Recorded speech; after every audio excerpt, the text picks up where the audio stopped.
Hello everyone, and welcome to Goalside once again. Football nowadays is being analyzed from all possible angles, drawing a conclusion from statistics, using advanced algorithms, predicting the outcome of the matches. But one thing remains the same from the first time the ball was ever kicked. Football is played for goals. Nothing quite like watching your team score the decider or take the lead and the players rush into the celebration with each other and the fans to share the thrill of a win. However, there were some players who added a bit more throughout history, creating iconic celebrations that stand as a symbol to this day. So, let's begin. Robbie Fowler. Liverpool have had their fair share of legends throughout the club's history. However, in 127 years of existence of the Reds, one celebration trumps them all. Liverpool met Everton in the Merseyside Derby 20 years ago. Ahead of the match, Fowler was often criticized for taking drugs, mainly cocaine, throughout the season. The Liverpool forward didn't like the rumors one bit, so when he converted a penalty kick against Everton, Fowler ran to the goal line in front of Everton supporters and pretended to be sniffing the white lines off the pitch. The celebration caused a ton of outrage in the English public at the time, but nobody can say that Fowler's celebration wasn't a creative one. His manager at the time, Gerard Houllier, defended his striker, jokingly saying that Fowler was eating grass. However, the Football Federation didn't find it funny and they banned Liverpool striker for 4 matches. Reflecting on his actions after the match, Robbie Fowler had no regrets whatsoever. I have been greatly distressed and hurt over the last few years by the constant allegations leveled against me regarding drug use, which have not only affected me but have been very upsetting to my family as well. The legendary striker spent 8 years at Liverpool, netting 120 goals in the process. However, his guerrilla celebration made him a legend for eternity at Anfield. Luis Suarez. There are many things you could say about Luis. You could say he's a cheater, and you could say he ruins the sportsmanship of the game. You can even go as far as saying he should have been banned for life due to his biting and constant uprises on the pitch. He's a world-class genius player, and he's walking entertainment. The Uruguayan's time at Liverpool was no different. He arrived from Ajax to try and rebuild Liverpool, who were looking to retain Premier League glory for the first time since 1990. Suarez proved as a jackpot for Liverpool immediately, scoring some wonder goals and almost bringing the title home by himself in the 2013-14 season, made him immortal in the eyes of Liverpool fans worldwide. However, along with the brilliance and the goals, biting and scandals, there's a funny side to Suarez.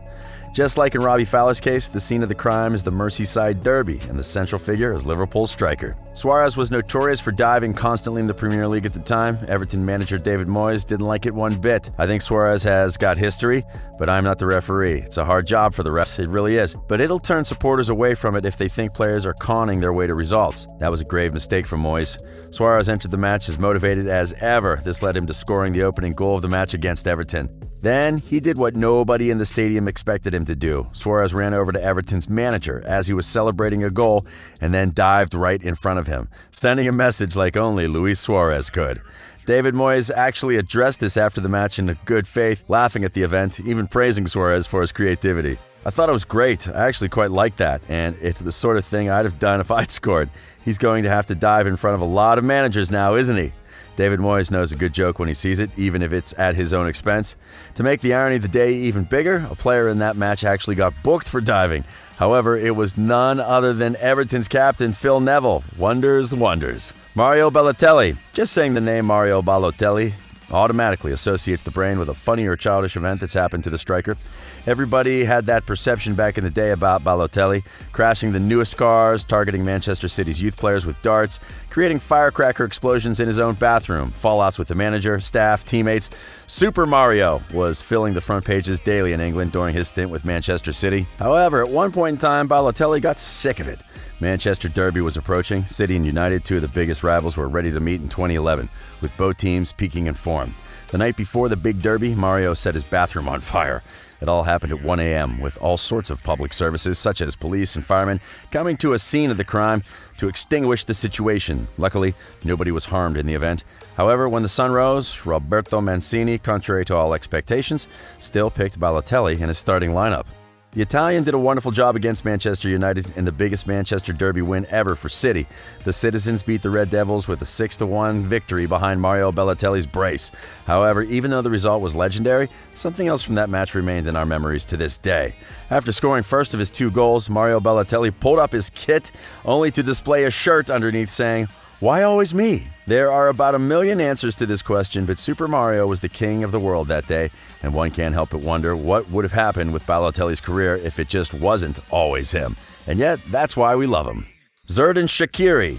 Many people don't know it, but Xherdan Shaqiri's Eagle celebration in the World Cup in 2018 played in Russia is one of the most controversial celebrations there ever was on the football pitch. The story goes a long way back. Serbia and Kosovo historically always had tensions between each other, with the Serbs commonly taking Kosovarians as political prisoners in the past and the present.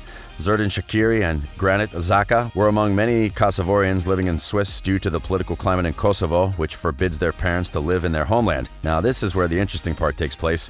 Switzerland and Serbia were drawn together in the World Cup in 2018, with Serbia winning their first match against Costa Rica behind Kolarov's goal and Switzerland holding on to a draw with Brazil. The teams were ready to collide in the second fixture of the Group E.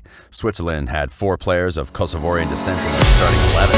Mitrovic scored early for Serbia to take the lead. At this point, even a draw was a dangerous gamble for the Swiss, but they were losing. However, Granit Xhaka tied the match in the beginning of the second half. The match went into a stalemate. Serbia was pushing for the winning goal that would secure them the knockout phase.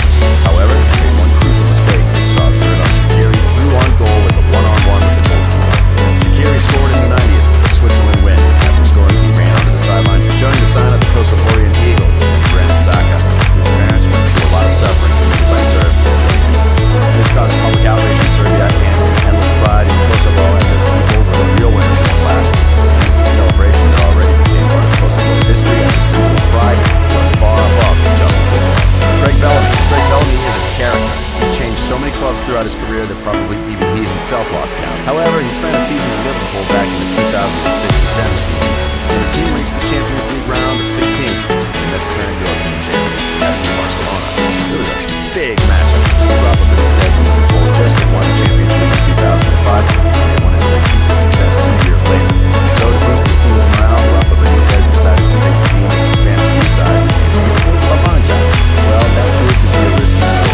Craig Bellamy organized the karaoke night with the whole squad. Well, John Reese, being Norwegian, wanted no part of that. Categorically denied to saying Bellamy didn't like Reese's reaction one bit, so he shouted at him, "I'm gonna have and kill you, you ginger bleep." Well, Bellamy and Steve Finnan wanted to get their revenge on Reese, so they showed up in his hotel room later that evening with a golf club to threaten the Norwegian. But it actually didn't affect the duo on the pitch. They combined for 2 goals against Barcelona at Camp Nou. So when Bellamy scored his goal, he imitated a golf swing celebrating the goal. The public remained shocked, but Liverpool went through to the next round. Craig Bellamy, one of a kind. Wayne Rooney. One of the greatest Premier League players ever, Wayne Rooney had his fair share of great moments playing both for Everton and Manchester United. He scored 183 goals for Manchester U, by far the most out of any Red Devils in history, overtaking Bobby Charlton in 2017.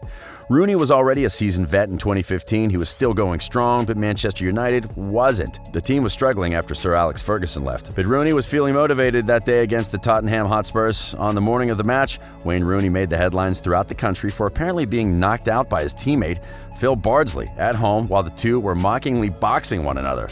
The fact that some friendly fun made the national headline pissed Rooney off, and he answered in the best way possible. Later that day, Rooney scored a brace versus the Spurs. Not only that, but he celebrated his first goal by imitating a boxing fight before falling down with a mock-up knockout. He even spoke about it after the match. "That's the world we live in today. It's in my own home. It's not public. It's what friends do. They mess around in the house. It was a couple of mates in a private house, and somehow it's managed to get on the front page of a national newspaper." The media didn't interfere with Rooney anymore since that day because the Englishman sent a strong message. Emmanuel Adebayor. Ever since he made it in professional football, Emmanuel Adebayor always somehow found ways to get more enemies and people against him. Adebayor's first English club was Arsenal. He made his mark there, making 106 appearances and scoring 46 goals throughout 3 years with the Gunners. However, Manchester City had a load of money at the time, so they decided to poach Arsenal striker. Adebayor moved to play for the Citizens, thus receiving a ton of abuse from Arsenal fans who were sick and tired of losing their best players to rival clubs.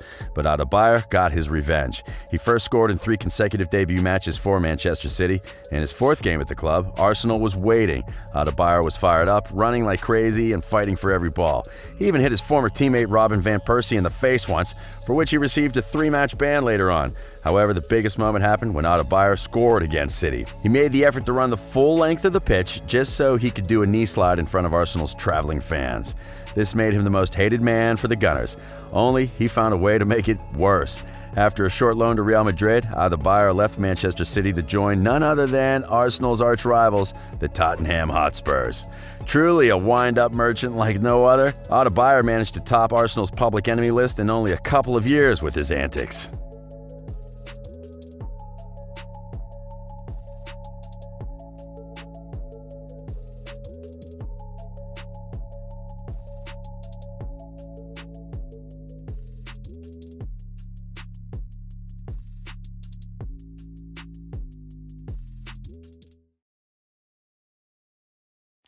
That's funny. I never got your list. It must have fallen out of the sleigh.